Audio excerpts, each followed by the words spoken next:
এই দোয়াটা পড়ার দরকার আছে না নাই? সকালবেলা যদি পড়েন 3 বার, সারাদিন তারা আপনার জন্য মাগফিরাতের দোয়া করবে। আর ওই দিন ইন্তেকাল করলে আল্লাহ তাআলা শহীদ হিসেবে আপনাকে কিয়ামতের দিন দাঁড় করাবে।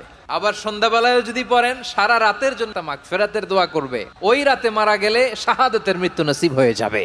সকাল সন্ধ্যার যে জিকির, এই জিকিরের অন্তর্ভুক্ত করে নেবেন এই ওয়াজিফাটা।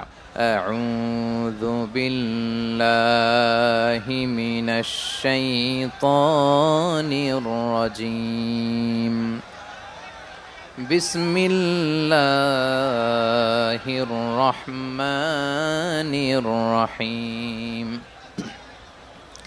হুয়াল্লাহু আল্লাযী লা ইলাহা ইল্লা হু আলিমুল গায়বি ওয়াশ শাহাদাতি হুয়ার রহমানুর রহিম।